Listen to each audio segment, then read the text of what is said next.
Hello and welcome to Forbidden Talk, a discursive programme aimed at tackling social taboo topics in the Middle East.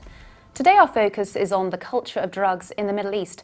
Proof in terms of treatment demand, social expression, related crime, HIV and hepatitis C increasing in the region indirectly indicate that drug consumption is on the rise, and it's the youth that are being hit the hardest.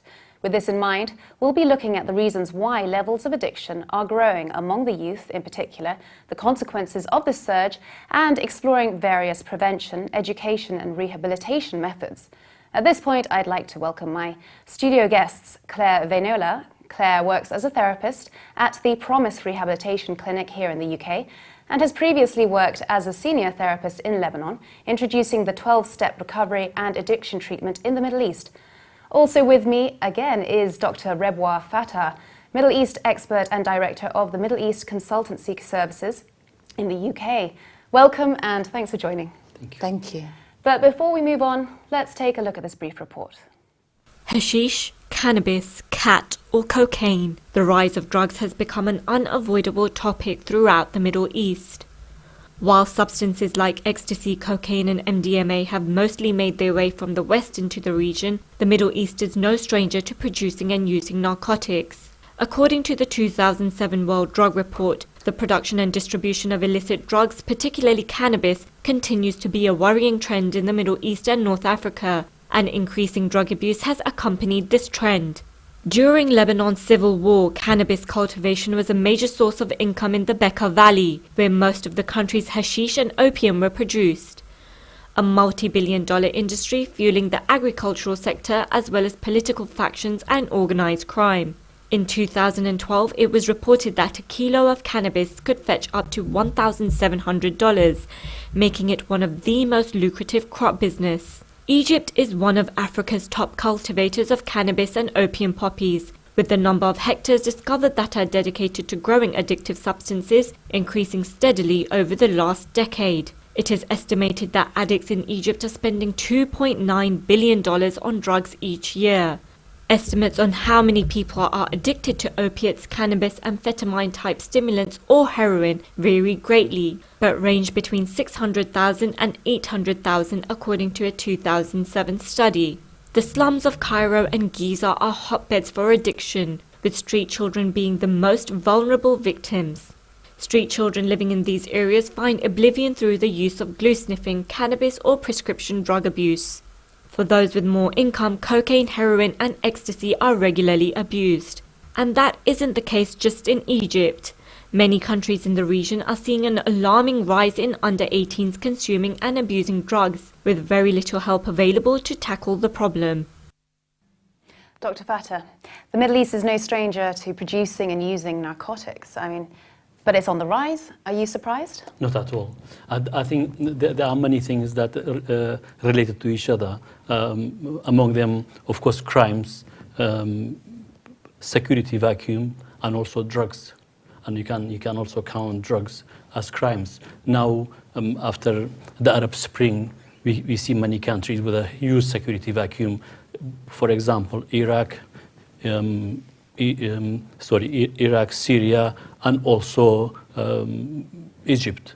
And of course, with all these insurgent groups operating freely and having their own safe haven in the area, you do expect drugs to be on the rise.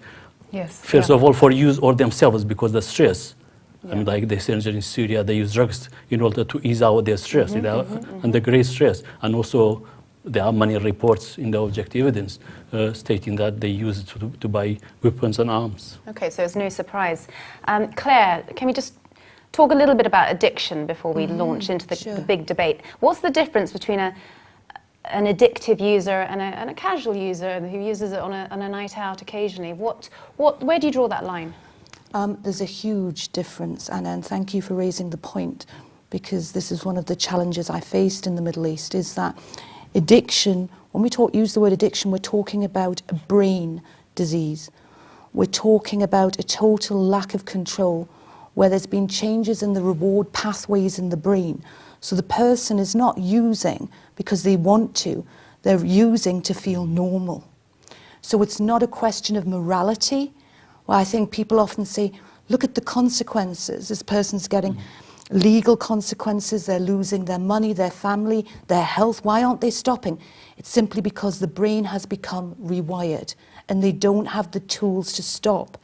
And the first thing we've got to do is provide detox to put the fire out. So they want to forget about the hardship of their life? It's actually more complex than that. Of course. People may start off as recreational users. Why do young people use? They want to feel good. And certainly what Dr. Fatah said, if we look at war-torn areas, people are going to have higher states of anxiety, so they're going to want something to relax, to feel calm. Yeah, the problem is, if they have what we now know in neuroscience, a genetic predisposition, that means there's a dysregulation in the brain, and the brain actually craves more drugs than they can't stop. There is a huge difference, though, between someone who's using it recreationally or even abusing compared to being an addict. And that's about the neuroscience, that's about the physical factor. Okay. Well, you've worked in Lebanon. How was drug taking viewed by society? Or if someone fell into an addiction, how was that viewed? It was viewed as a huge shame. It was used that mudmins, mudminas were bad people, that they should be imprisoned. Indeed, I met people who were actually locked up in mental health institutions in mixed wards whose families had put them away because they had addictions and they didn't know what else to do with them. So lock them up? Yeah, lock them out up. of sight. Very Dickensian, like we would have done in this country many years ago. And the thing is, it wasn't seen that these people have an illness. If someone has cancer, we don't think, hey, we're going to lock you up. We're going to get you the treatment. And this went on. For me, it wasn't just about drugs, but around other issues in the society too. It's very closed, and freedom of sort of speech, of talking about these issues, is very much frowned upon. Dr. Fatah, what are the most common drugs at the moment among the youth in the Middle East? I think all sorts are used, from like a liquid which treats your sore throat to very heavy painkillers such as Dramatol, and then it goes through all the other drugs that we are familiar with. And I would like to add to Lebanese case. And Lebanon is probably one of the most liberal countries in the Middle East. Yes, if you move to other countries such as Iraq, Iran, or Saudi Arabia, or Jordan, or Kuwait, or United Arab Emirates, you will see more conservative culture towards drug users and so on. Because I think that there are a number of problems. I mean, first of all, it's not treated like as a disease as such. I say this is, just people are evil. And the other problem is people are not educated enough to believe in rehabilitation. They say, well, I'm not going to be rehabilitated. I'm not mad. Because, if you are, you have to lose your mind, in order to use drugs. So there are many taboos around drugs and drug users. And most of the time, the families keep them in-house and give them the drugs in order not to shame the family. Yeah. Okay. Well, now joining us over Skype from Cairo is Hugh Miles, journalist and Middle East consultant. Hugh, in your novel, Playing Cards in Cairo, you depict a character called Yosra with an addiction to prescription drugs. Why did you choose to portray this theme in the novel? Well, it's a true story. It's a true representation of a person. Because prescription drugs are very widespread in Egypt. It's something that people abuse very commonly, and often it's not seen as a real problem. It's just seen as people self-medicating in the way that maybe you might take an aspirin if you've got a headache. Okay, so a very common problem in Egyptian life, among the youth in particular, or across every generation? I think it's across all boundaries. My experience is that it goes from drugs are something which everyone in society indulges in, from top to bottom. It's men and women of all social backgrounds. So you can find all kinds of people using and abusing drugs, of course. And Claire, this character is obviously female. Is it more common, in your opinion, amongst women? Hugh seems to think not, but... I would tend to agree with him, and I think, as well as my work in Lebanon, I have a lot of international clients here in London, and why young people, particularly in the Middle East, are using prescription drugs like benzodiazepines, the tramadols, and so forth, is their parents can't detect them as easily. And I think that also they're very easily available. And in fact, they're not aware of the harm caused to the brain by these drugs. Hugh, drugs among street children are rife in Egypt. How do they even get these drugs? Well, I mean, as we all know, drug addicts can always find drugs, and they will do anything for drugs, even if it means selling themselves or crime, or, you know, there are no limits. Drugs come first, don't they, if you're a drug addict, before food, before clean water, before proper medical care or accommodation. You know, everything you've got goes into your drugs. So, you know, when you have that kind of devotion or motivation, then people find the resources, even if they're street children. Of course, they're not very expensive. It's very easy to get prescription drugs over the counter, certainly in Egypt, and I think in many Arab countries. The pharmacist will give you drugs that you would not normally get in the West at a very low price. I mean, tramadol was mentioned earlier. There's a bunch of prescription drugs that are very, very easy to get and are very powerful, psychoactive and addictive chemicals. I mean, do you think the Egyptian authorities are in denial about there being a drug problem amongst the youth? Well, I think the Egyptian authorities have got a lot on their plate anyway. They've got a enormous number of social and economic problems, and drugs, although they're certainly a problem, they're not anywhere near the number one problem. So the government is overstretched, and yes, they could and should be doing more to combat drugs, but the fact is they don't have the resources. But why is there more talk about clamping down on, say, alcohol as opposed to tramadol being acquired on the black market?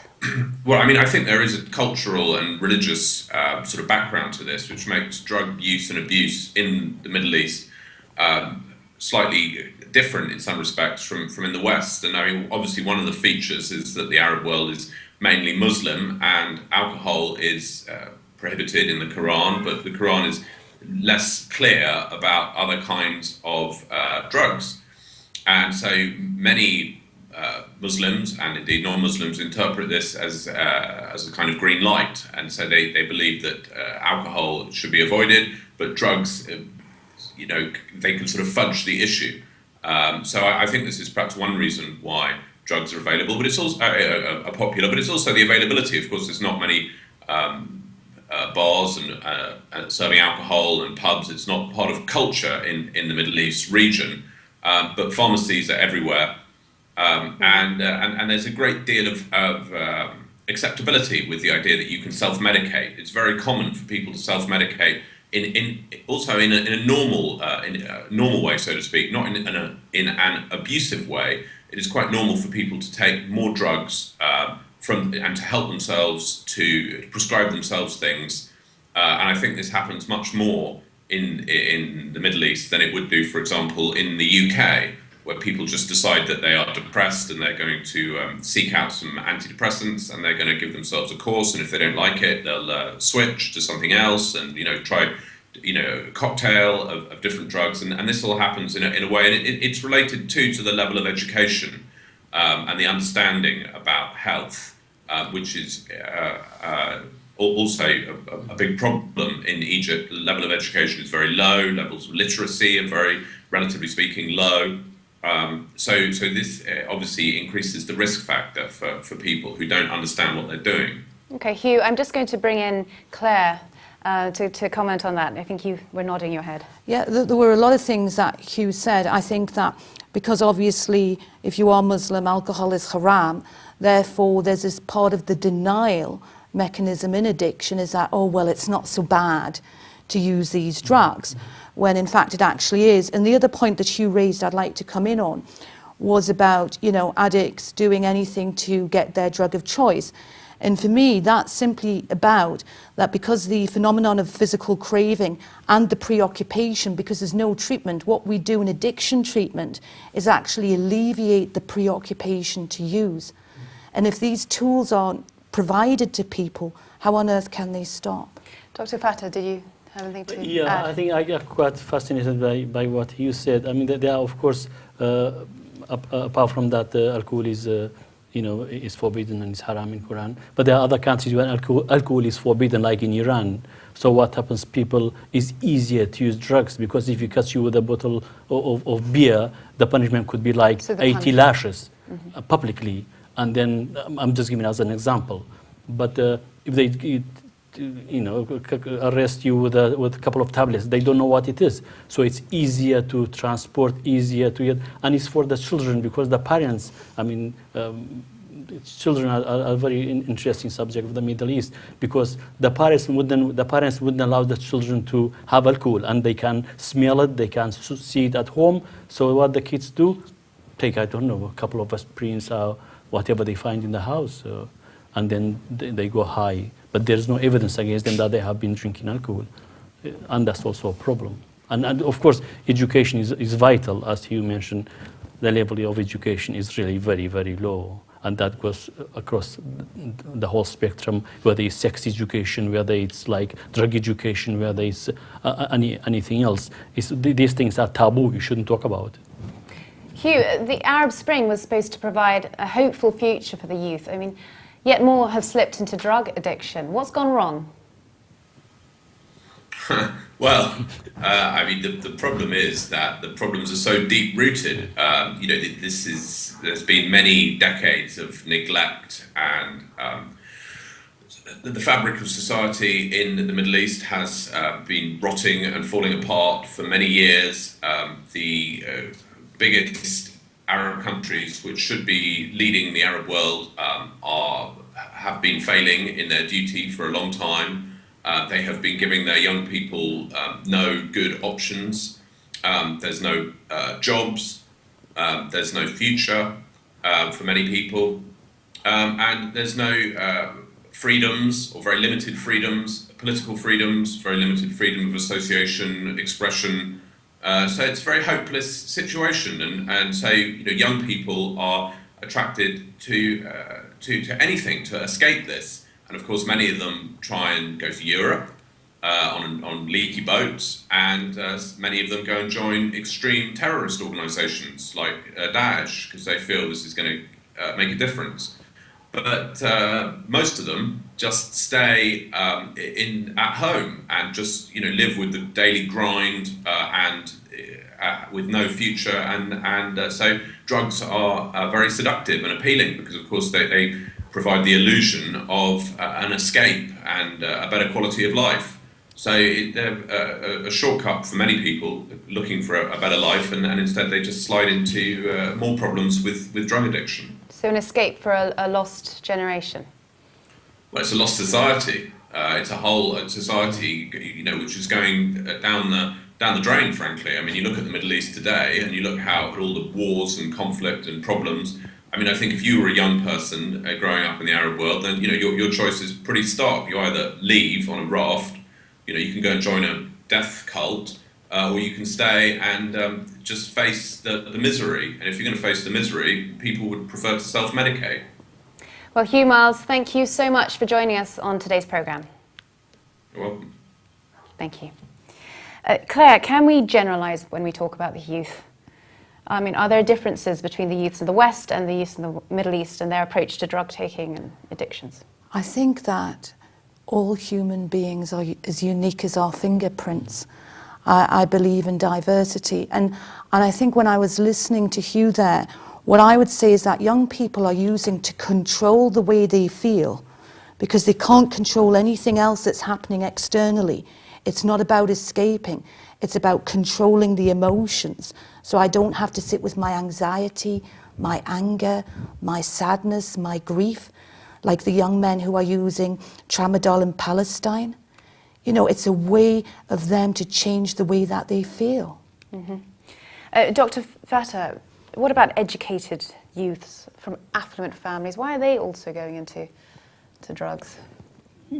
Because they don't really have much freedom. I mean, I think freedom you mentioned is vital, especially for the younger generations.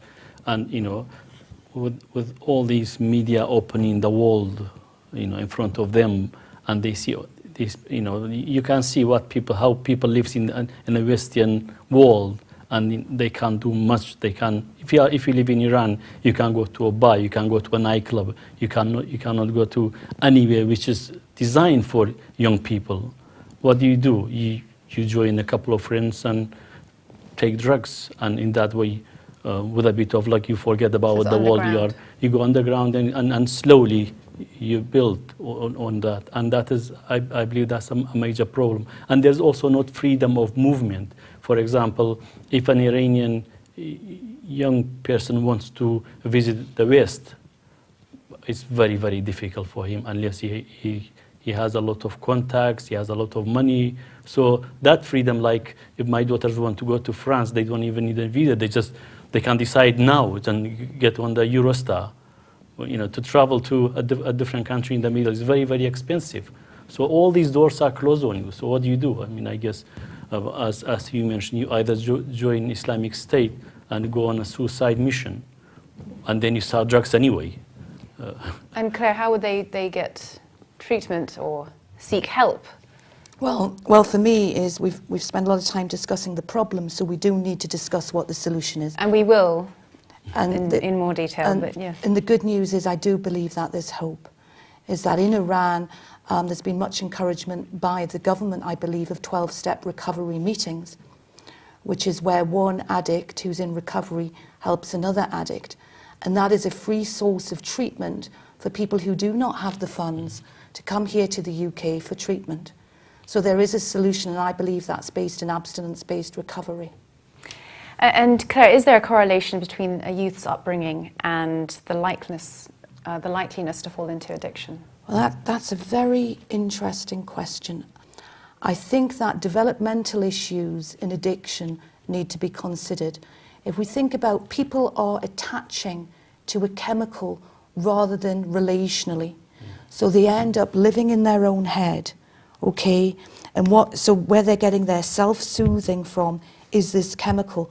I think that the genetic predisposition, I think there may be issues of trauma, certainly, and it's their way of self-medicating, which was said before. However, once the addiction kicks in, when the organic changes have occurred, the person's using to feel normal because the dopamine levels in the brain have changed.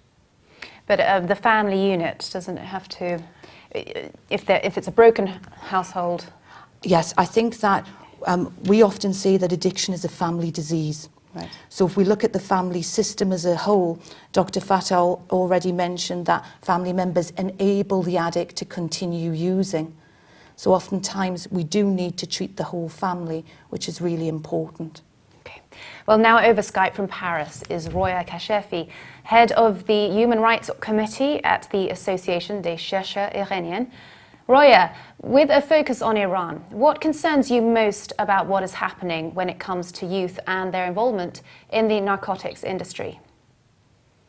One of the main problems that we have is that we don't have any idea about the numbers and how many people we are dealing with. The government is not forthcoming with any kind of statistics. And it's very difficult to know what numbers we are dealing with. But having said that, we have a major problem with street children in Iran. Estimates of between 500,000 to about 3 million street children. Judging by the figures that we hear, something like just over half of them are somehow dealing with drugs. Either they are addicted, or they're being used as mules, or somehow they're living in families that are addicted. It's very difficult to know exactly what we can do to help these children, because the government in the first instance does not acknowledge the true dimensions of the problem in Iran. We don't have a recovery center for children and youth in Iran. Two have recently been opened up in the last few weeks in one of the provinces in Sistan and Balochistan, with a capacity of 30 children. But we're talking about a possibility of tens and thousands of children throughout Iran. I know from personal contacts with Iran that NGOs that deal with drug addiction in children and youth have tried to take children into adult centers and they've been rejected. Children are picked up regularly off the street. Again, we know through the NGO network that many of them ill-treated while they're in detention, they're beaten. Last week we had a case of a 14-year-old boy whose ribs were broken while he was in custody. And, you know, things along this line. I don't want to talk for too long in case you have any other questions, but I'm happy to carry on. Yes, but those tens of thousands of children, what's going to happen? It's a good question. We don't know what's going to happen. Iran has a major problem with drug addiction. It's amongst the highest number of users in the world. Something like 1,350,000 Iranians are addicted to some form of opiate drug. We have a huge, almost 2,000 kilometers border with Afghanistan, which is a major transit route of drugs into Iran. Iran deals with seizure. 74% of world opiates were seized in Iran last year, according to United Nations, and ATS drugs were also seized in Iran. But we have a huge internal consumption, and that's a major problem. And unless the authorities acknowledge the dimensions of the problems that we are dealing with, poverty, lack of education, all sorts of problems that we have. Most of the youth that we are dealing with come from families that are either one-parent families, the mother or the father is a drug addict. The children, we have children who are born into addiction, babies that are born with addiction. Again, it is not acknowledged officially. These are all, last year, the number of women who died as a result of overdose was increased by 33% compared to the year before. Again, these are official figures, but figures are contradictory and conflicting, so it's very difficult to know exactly what kind of dimensions we're talking about. Out of the 1,350,000 Iranians who are addicts, 90% are reportedly men, 10% are women. But why aren't these being acknowledged? I think it's an ideological problem. Iran doesn't want to acknowledge the fact that it's dealing with this high volume. I mean, the figures that they're giving of 1,350,000, the people who are on the ground working with it estimate that to be closer to about 3 million. It's just not beneficial to admit to that kind of problem in Iran when you have a religious ideological government in position. We have something along the line of official figures of 71,000 people dealing with AIDS. Again, we know that that is much, much higher, because if you have over 1 million people who are addicts, then HIV and AIDS are very likely to be higher. The two brothers who set up Iran's first AIDS center, which received international attention and award, ended up in prison for doing what they were doing because they had attended conferences on AIDS outside Iran, and then they were charged with espionage. So it's very difficult to understand why it's not being addressed as it should. Iran receives vast amounts of money, millions of dollars, from United Nations Office on Drugs and Crime. On this, the first program was 2011 to 2014. The second 5-year program is starting this month, or possibly next month. The funds will be sent to Iran. That's amongst a lot of protests. We don't want UNODC to be funding Iran because of the high number of executions in Iran. and the high number of drugs-related executions in Iran. Well, 80% of prosecuted traffickers are given the death penalty.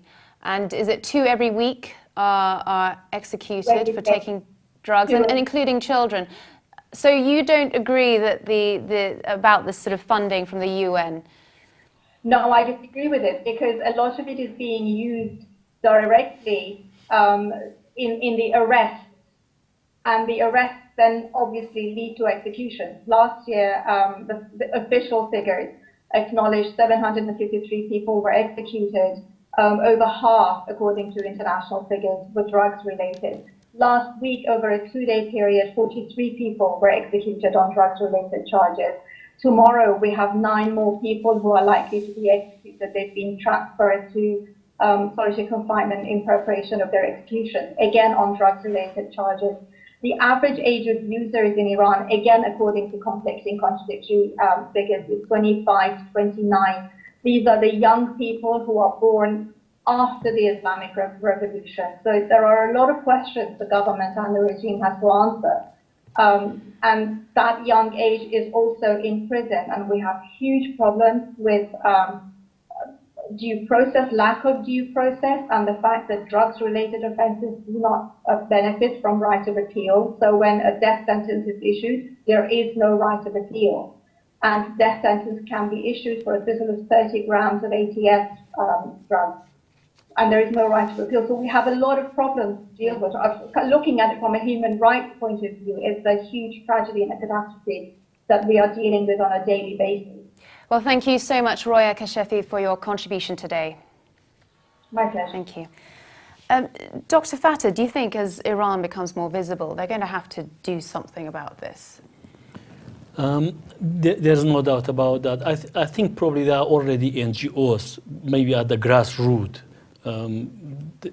They're doing some work, but it's trivial. And Roya mentioned the Ally brothers. They were 2 brothers, providing drugs to the because the HIV affected are very common in the Iranian prisons, and they were dealing with the Iranian prisons. And Dr. Ally himself, we were in California together. We given a talk about homosexual. I give a talk about homosexual in Iran, and he was talking about HIV positive in Iran. And when he went back, he was sentenced to about 6 years imprisonment with his brother because he was, just found another crime for him. And what happened? He was in prison. I think he completed his sentence. Again, some of the political prisoners are also accused of drug-related cases. Of course, that's not the case. But if somebody, this is again shows how the society perceives drug addicts. When a political person accused of drug, so it's losing its social status. So it's not important anymore. And that's why probably some of those figures, the drug-related sentencing or death penalty are so high. It's like a combination of political and drug. It happens all the time. So religion plays an important role. Of course. And I mean, Claire, in your experience, has religion impacted an addiction? I mean, has it curbed someone going into the addiction or maybe influenced it? I think that it's irrespective of their religion. I think that I've worked with people who have strong religious beliefs and those who don't. I think that addiction, irrespective of race or religion, is real. I mean, Dr. Fatah, are there authorities involved in some parts of the Middle East? Do you think they encourage drug taking? There are reports, definitely there are reports, possibly by oppositions of Iranian opposition, stated that Iranian government encouraged drugs in some areas of Iran in order to reduce the activities of youth in the opposition. To control them. To control them. I mean, definitely the Kurdish groups accuse the Iranian authorities by distributing drugs almost freely in the Kurdish towns in order to control the political activities. And also other organizations, more Iranian, such as Mujahideen-i Khalq, accuse Iranian authorities by this. I mean, these are figures coming. There's- These are yeah. statements came from opposition, so I cannot verify them. There are reports of crystal meth being available in beauticians, at the beauticians and hair salons. That is definitely the case. You can actually go on a course that for about $70 to $100 they teach you how to produce drugs. I mean, it's interesting an observation that Iran has a very long history of drug use, unlike Iraq. It's just like, I don't know why, but probably having such a long border with Afghanistan is not very helpful. Yeah. I mean, Claire, did you find some of the youth were too scared to come to you? Absolutely. They were so frightened of, they were frightened that they would be arrested. They were frightened what their parents would say. And also they were just totally frightened that they wouldn't then be able to get a job or to get married, or indeed their siblings couldn't get married because there is such a stigma attached to being an addict. I think nobody gives a woman to somebody who is a drug addict. I mean, even now, where I come from, the culture is changing. I come from the Kurdish region of Iraq. If somebody was like drinking alcohol, he wouldn't he couldn't marry anyone because the family say, well, he's a alcohol drinker. Stigma always attached, and it's very, very difficult to detach that stigma from all these types of drugs. And affects the whole family. Of course, it affects the whole family because, the culture there is not an individual culture. For example, here, I am responsible for myself. My daughters are not responsible for me, while my wife is not responsible for me. But there, if the father is misbehaved, that shames all the family. And sometimes the entire clan. For example, if somebody called a name and the name after the family name or the surname, if you like, is a tribe name, so it shamed the entire tribe. So I mean, these cultures are still there, but of course it's changing. We are working on a moving ground, if you like. Well, let's hope. Well, now let's move on to our next section, where we will consider the measures needed for prevention, treatment, and rehabilitation. Claire, one hears about authorities attacking the providers of drugs, whereas a lack of attention and money is actually given pumped into the medical side. Would you agree with this? I would absolutely agree. And again, so we're focusing on the symptom, which is the drug. We're not focusing on prevention. If indeed that there can be prevention if one has a genetic predisposition. But what studies have found, certainly in the United States, if people are educated earlier, they seek treatment earlier. It doesn't mean that they don't become addicted, and I think that's a real point to consider. Educated earlier. I think I agree. I think it's very difficult to do that in the Middle East because, as we say, stigma attached to this. It's a taboo. But I believe for sex education, for drugs, for all sorts of other different things, the children must be taught from a very early age the danger and the risks of taking drugs, and hopefully they will be much healthier when they grow up. And it's at least in the Middle East, there's like maybe the community, the collective life does help because with all these conflicts and all these wars we see in the Middle East. People still can have a social life, and that's helpful. Maybe encouraging that social part of life would also help people to not to hook on drugs. But often that comes from the home as well. I mean, that is definitely true. But I guess the home needs, you have to treat the family because an individual in the Middle East is not one person. You have to treat the family, and that's very, very important. Because if the father, if a drug addict, there's a very good chance the entire family is somehow degrading in some way or another. They are not necessarily all become drug addicts, but they are degrading in some of the social ways.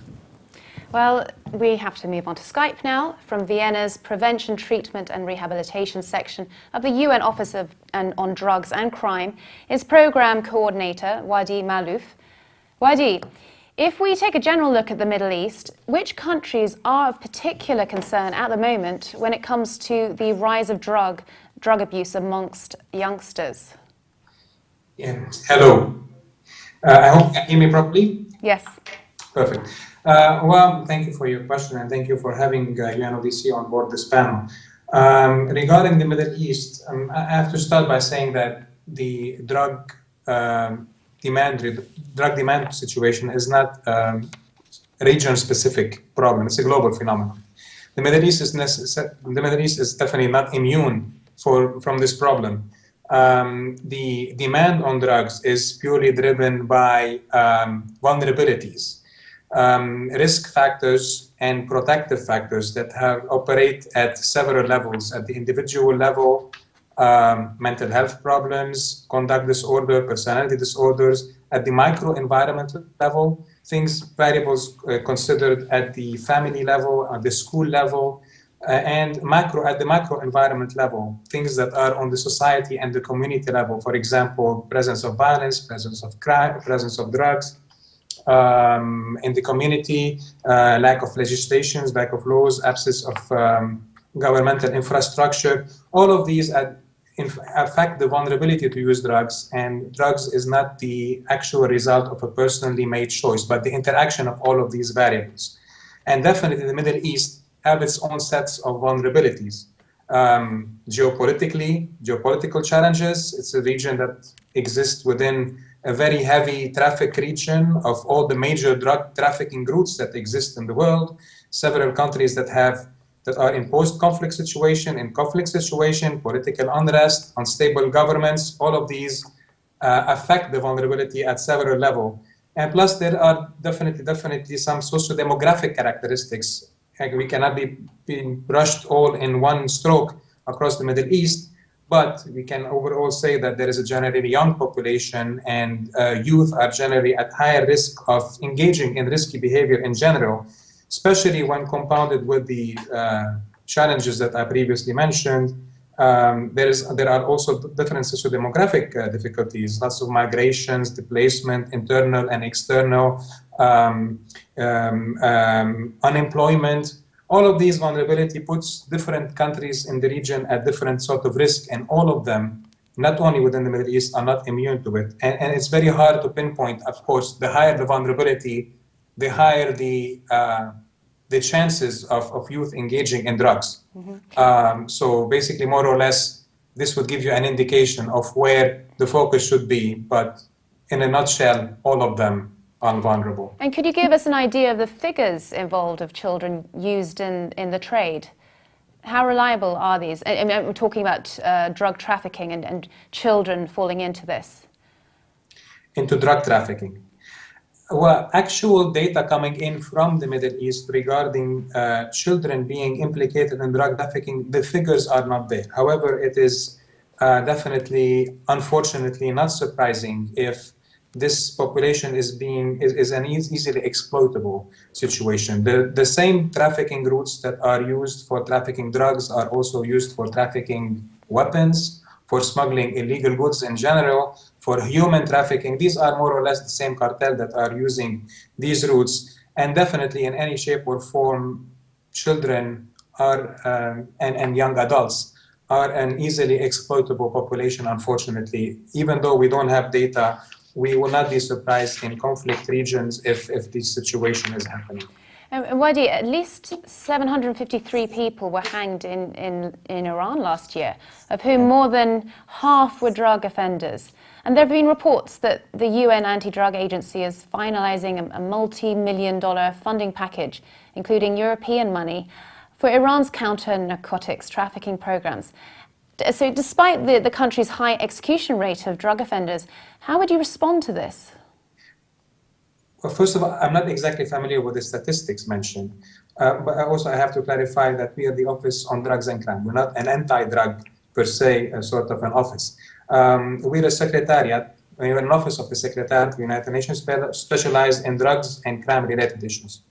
We do promote a health-centered and human right-based approach when it comes to drug control that address the human element when it comes to the drug problem. All the men, the women, the children affected in several ways by the problem.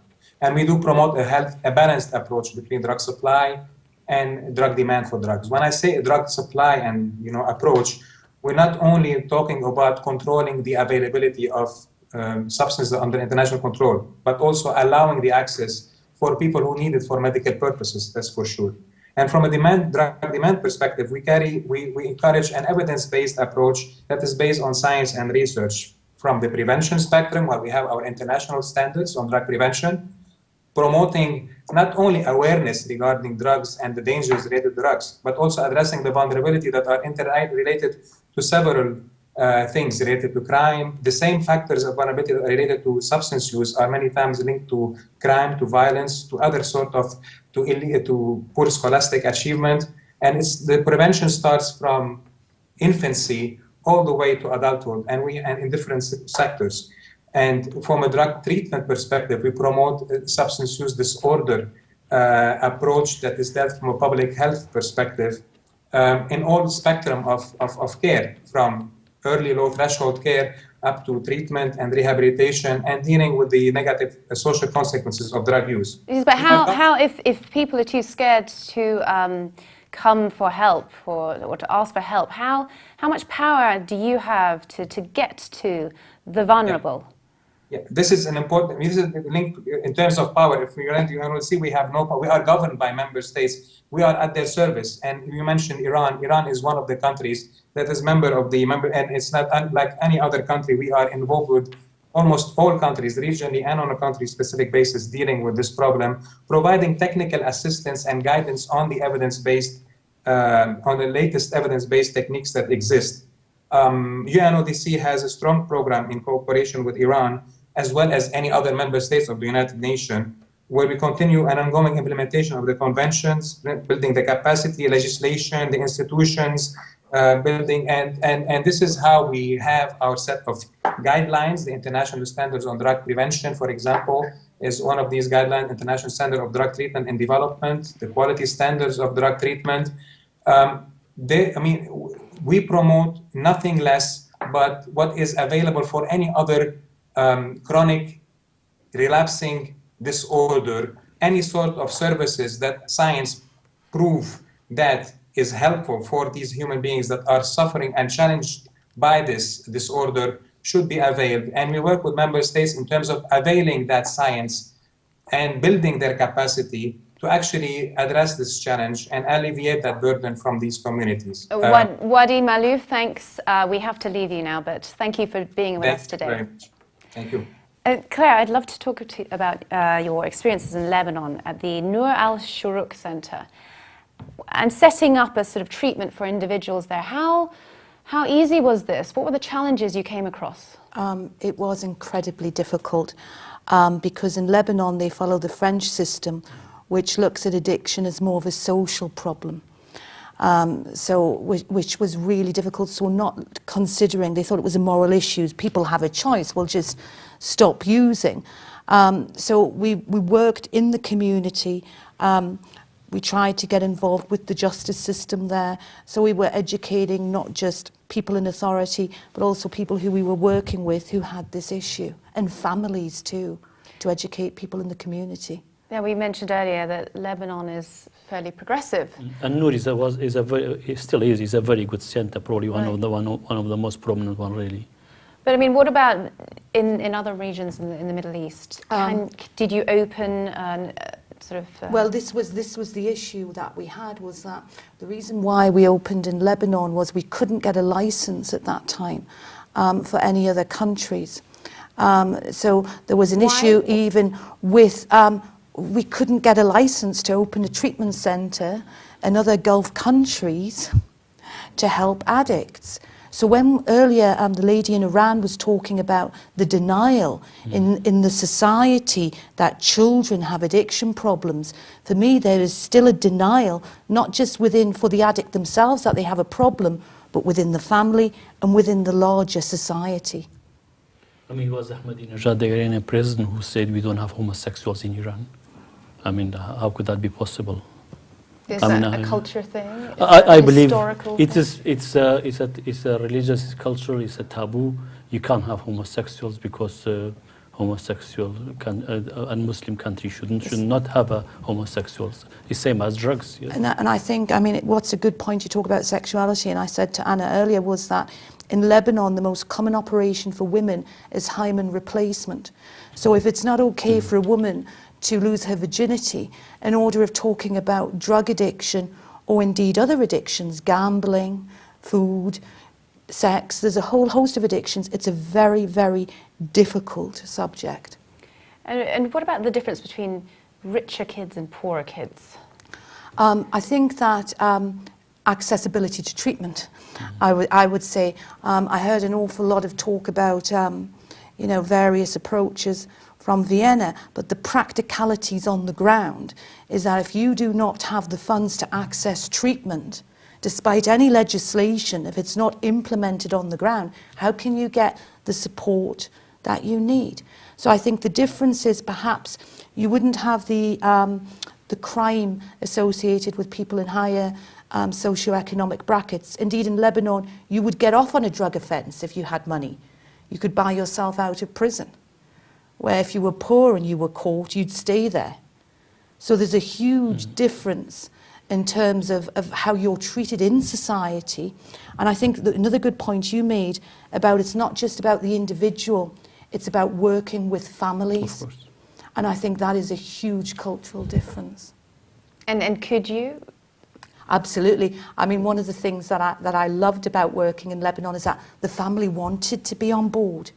They wanted to help the person who was suffering. But weren't we were saying earlier that actually the families are often in denial about it, and this is a stigma for them. Absolutely. But once you got them in the door, and we talk about emotions, we explain psychoeducation around what addiction is, just like anything, once we have our awareness raised, we become more accepting. It's like, oh wow, they're not a bad person, they've got an illness. I mean, I think most of the time the fear is the person who is drug addict in the family is rejected by the family itself in order to save the shame of the family. I think this is the same for women. If a woman have a relationship outside of the normal marriage, it's a problem. But if the family helping, accepting this person as an ill person and helping him, I think the drug addict could recover much faster. But it's like a vicious circle. You are really trapped. You are rejected by everybody else, and you are living in this dilemma. What do? You just use more drugs, I guess, just to forget about the world. Okay, well, moving on. Over Skype is John Collins, coordinator of the LSE Ideas International Drug Policy Project in London. John, when it comes to drug policy in the Middle East, how effective is the international community in resolving the problem? Not particularly effective. I think the international community over most of the last century has relied on a very prohibitionist, repressive model to deal with drug use and addiction, and it just hasn't been successful, and in fact has created a lot of unintended consequences and harms.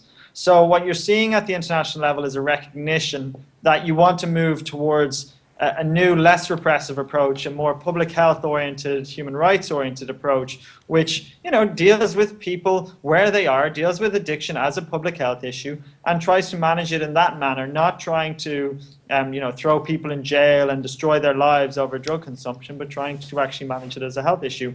I think the Middle East would certainly be seen to lag in that approach of using a public health model, but I think that's the direction of travel. And how easy is it dealing with Middle Eastern governments to combat the drugs trade? Well, again, it's that the Middle Eastern governments tend to take a very repressive, strict model. It is that you interdict, you eradicate, you incarcerate, and you force people into treatment. You do all these sorts of things. And so there's no sense of a kind of comprehensive public health treatment-oriented model. It's very much a repressive model. So I would say Middle Eastern governments have some catching up to do in this regard. So it's the governments themselves that have to change things? Yes.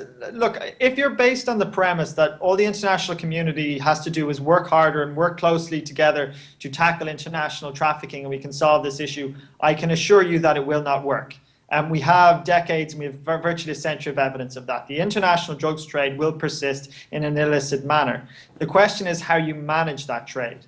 And what we've seen at a consumption level is that criminalization, prohibition, repression is not really the way to do that. The way to do it is with public health, harm reduction, ensuring that people are not picking up HIV, ensuring that people have access to treatment services and other health services, and not incarcerating them for drug consumption. And is the consumption of drugs in the Middle East, really on the rise, or is it just that statistics are more transparent, more available now? I think it's extremely hard to tell. I think these things go in cycles. It's very hard to know what is driving any given cycle while it's happening. Possibly you're seeing an increase in consumption, although I'd say you're probably at a peak or a plateau now in the Middle East if I was to just make an absolute guesstimate of it.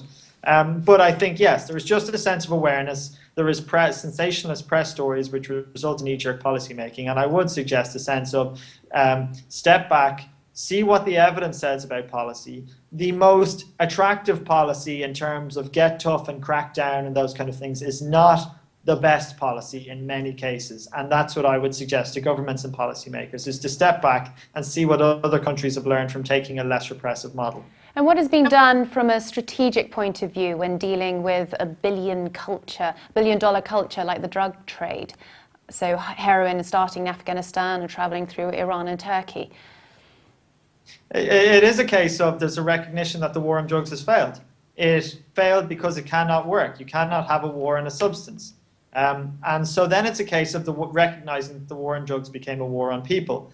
And so in most cases outside, say, the Middle East and Europe, they never really pursued a war on drugs with an enormous gusto. In the United States, there's a recognition we now have the most incarcerated population in the world. A large part of that is due to the war on drugs, and it hasn't achieved what it was supposed to do. In Latin America, you see enormous levels of violence, very high levels of incarceration, human rights issues, all these sorts of things, directly attributable to the war on drugs. So it's a sense of rolling back. That's what a lot of the world is looking at, is rolling back away from this war on drugs model.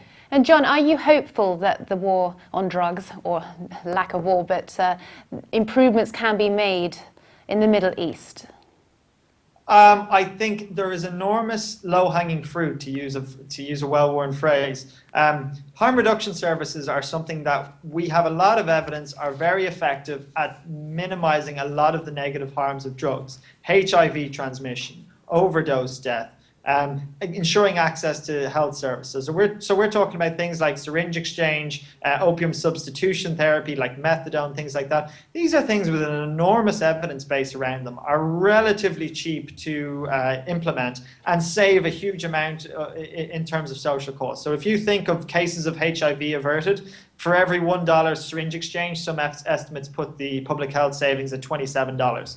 So just by scaling up those things, no, you're not going to eradicate the drug issue. We don't know how to do that. We have no case study in how to eradicate the drug issue. We have a lot of case studies in how to manage the drug issue, and I think that's where the Middle East should be looking. Well, thank you, John Collins, for being with us and for your expertise today.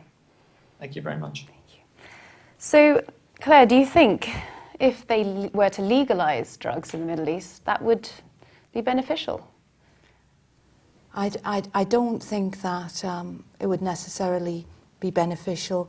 I think that people are going to use drugs, irrespective of policymakers, irrespective of treatment centres like myself. I think that people are going to be addicted. What I do believe, though, is that there is help available. It might not help addiction, but it might save lives. That's correct. And that's what's really important. And I think that part of rehabilitation, that's what that's about. It's about saving individual lives. And Dr. Fatah, what's your take on legalisation of drugs? I think there are, definitely some drugs should be legal. For example, beer, I don't know, some sort of alcohol. Now, if you take Iran, in some other countries, this is also forbidden. Maybe those light drugs can help people to ease out. But to go back to the Middle East, let us not forget, drugs is a business for many poor families, like in Afghanistan, especially in the Pashto region, I don't use Pashto as a ethnic group, I use a Pashto like an area, region. I mean, these families live on that. Yes. You really have to replace that with something beneficial. What do you do? I mean, you have to, I don't know, make people's life more prosperous in order for them to give up drugs. And there's a raft of other things which we already mentioned must go with that. For example, education, and the use of drugs properly. And if the children are aware what tramadol does to their brain, they may not use it. But now it's a small, tiny thing. You just take a couple, and you go high. It's quite fun. Well, that's the thing. If you try and eliminate drugs, I mean, you're eliminating a lot of different industries related to this. Of course. And profits. Maybe if, for example, if BA is available in some country, people don't go to taking these, heavy drugs. I don't know. There's no, but you need to educate people, and the freedom is very important. I think the expert used it, giving people freedom of move around and socialize, and you have to raise the Middle East into a more modern life, especially for the younger generation. I mean, they must have nightclubs, they must have place of enjoyment. There's currently not really much gain for the younger generation. Final note, Claire, you wanted to intercept? I was just thinking about the decriminalisation of drugs in general. I'm thinking to myself, is that a good idea? Is it not? And then I'm just thinking, if alcohol were invented today, if we look at in this country, in England, over 88% of arrests are alcohol related. We look at the deaths related to alcohol. So actually legalising a drug, if we look at alcohol, hasn't actually worked. It's normalised the use of it.